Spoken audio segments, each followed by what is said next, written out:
चलिए देखते हैं बहुलक, जिसको अंग्रेजी में बोलते हैं मोड बोलते हैं, जो कि 1 नंबर 2 नंबर और 4 नंबर का आता है। 1 नंबर सभी कॉम्पिटिशन एग्जाम में आता है, जैसे कि आपका प्रयास का हो गया, सैनिक का हो गया, सीजी टेट हो गया, सी टेट हो गया, बहुत सारे प्रतियोगिता और परीक्षा में आता है।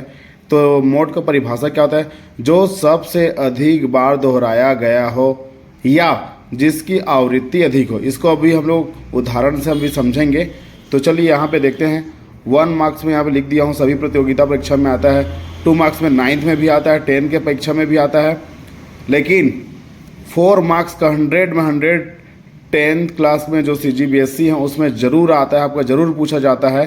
तो क्वेश्चन से यहाँ पे देख लेते हैं कि आंकड़े का बहुलक ज्ञात कीजिए। आपका 2 मार्क्स में और 1 मार्क्स में आ सकता है। तो यहाँ पे क्या दिया है आपका 25 दिया है, 9 दिया है, यहाँ पर 69 दिया, 34 दिया, 70 दिया, 36 दिया है, 90 दिया है, 70 दिया है, 56 दिया, फिर 70 दिया, फिर 71 दिया है। अगर आप गौर से देखेंगे तो कौन सा नंबर ज़्यादा दिया हुआ है? यहाँ पे आपका देख सकते हैं 70 एक बार दिया हुआ है, 70 यहाँ पे दिया हुआ है, और यहाँ पे एक बार और 70 दिया हुआ है, और यहाँ पे एक बार और 70 दिया हुआ है। मतलब कहीं ना कहीं ज़्यादा 3 बार 70 ज़्यादा पूछा गया। तो इसका बहुलक आ जाएगा, यहाँ पे 70 लिखना है। तो यहाँ पे लिखना है आंकड़ों में जो डेटा है उसमें 70 की बारंबारता या अधिक बार दोहराया गया है, अतः बहुलक क्या हो जाएगा आपका 70 होगा। तो इसका आंसर हो जाएगा 70। तो जिसका इंतज़ार था वो पल आ चुका है, जो 4 नंबर में 100% पूछा जाता है आपका 10वीं में। तो यहाँ पे देख लीजिए एल है, एफ है, F0 है, 2 F1 F0 F2 H। तो आप लोग बोलेंगे तो सबसे पहले तो दिक्कत क्या होता है, आप लोग को फार्मूला पता नहीं होता है, आपको याद नहीं होता। यहाँ पे आप लोग गड़बड़ाते हो, उल्टा का पुल्टा करते हो। तो इसका याद करने का कोई तरीका नहीं, आपको लिख लिख के 2-3-4 बार लिखोगे और याद करोगे और प्रैक्टिस बना के क्वेश्चन करोगे तो आप लोग को ऑटोमेटिक आप लोग को क्या हो जाएगा, याद हो जाएगा। तो अभी आप लोगों का जो प्रॉब्लम है, आप लोग एल कैसे निकालते हो, एच कैसे निकालते हो, एफ कैसे निकालते हो, F0 कैसे निकालते हो, F1 कैसे निकालते हो, F2 कैसे निकालते हो, मैं आपको 1 सेकेंड में, कहने का मतलब कुछ ही पल में आपको मैं सिखाने वाला वो ट्रिक है। अगर नहीं समझ में आया तो उसको बार बार आप रिपीट करके देखेंगे। चलिए आपको उदाहरण के साथ में मैं आपको ट्रिक से बताता हूँ। सिर्फ आप ट्रिक से निकालेंगे और उसका मान और सीधा फार्मूला में रख के उसको क्या करेंगे, आप सॉल्व करेंगे। तो चलिए आगे देखते हैं।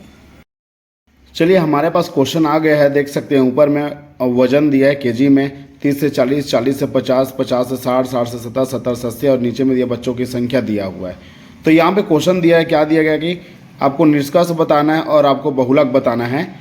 तो सबसे पहले मैं आपको बता देता हूँ, बहुलक ज्ञात करने के लिए 3 नंबर और निष्कर्ष पूछा गया तो आपको 1 नंबर में दिया जाएगा, मतलब 1 + 3 बराबर आपको 4 नंबर का पूछा जाएगा। तो आपको निष्कर्ष कैसे बताना है आप सिर्फ देख के बता सकते हैं। तो चलिए निष्कर्ष बताता हूँ कि आप कैसे बताएंगे। तो यहाँ में कितना बॉक्स है देख सकते हैं, 1 2 3 4 5, आपको 5 तो यहाँ पे बॉक्स दिया हुआ है ना। तो सबसे पहले आपको बताना है बच्चों की संख्या। तो आप बताएंगे जो 29 बच्चे हैं उनकी वजन कितना है, 40 से 50 है। पहला निष्कर्ष बन गया। हाँ, जो लिखा है उसी को देख के बताना आपको, वही निष्कर्ष है आपका कि 29 सबसे अधिक बच्चे हैं, 29 बच्चे जिनका वजन कितना है, 40 से 50 किलोग्राम है। तो ये बताना है।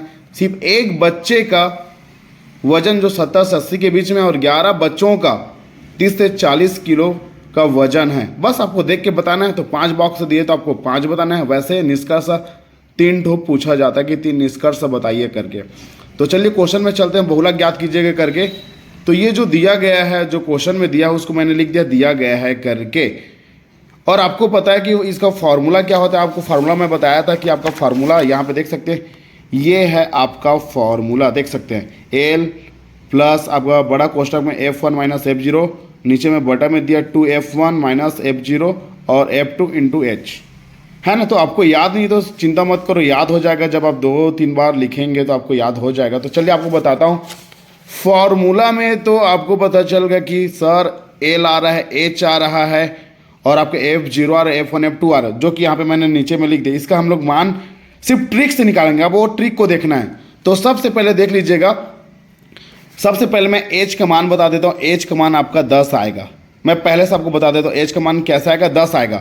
10 कैसे आया पूरा डिटेल्स में मैं बताऊंगा। 10 कैसे आया और कहाँ से आया वो बताऊंगा, आप भी देखे जान जाएगा। लेकिन चलिए बताता हूँ 10 कैसे आया। देख सकते हैं यहाँ पे 10 का गैप है, इधर भी 10 गैप है, यहाँ पे 10 का गैप है, यहाँ पे भी 10 का गैप है। 10 का गैप मतलब 30 से 40 10 का गैप है, 40 से 50 10 का गैप है, 50 से 60 मतलब एच का मान 10 आएगा। जो गैप रहेगा वही एच का मान आएगा। तो सबसे पहले हम देखते हैं कि बहुलक, तो इस बॉक्स में देखते हैं 29 जो दिया हुआ है, ये 29 जो दिया हुआ है सबसे ज़्यादा आया है, तो इसमें क्या हो जाएगा, आवृत्ति क्या हो जाएगा 29। तो एक ट्रिक दे देता हूँ, इस 29 जो सबसे ज़्यादा आएगा उसको आप मान लोगे F1 मान लोगे। क्या मान लोगे, F1। तो अब ट्रिक लगाना है, 1 के पहले क्या आता है आपका F0 आता है, और F1 के बाद क्या आता है आपका 2 आता है।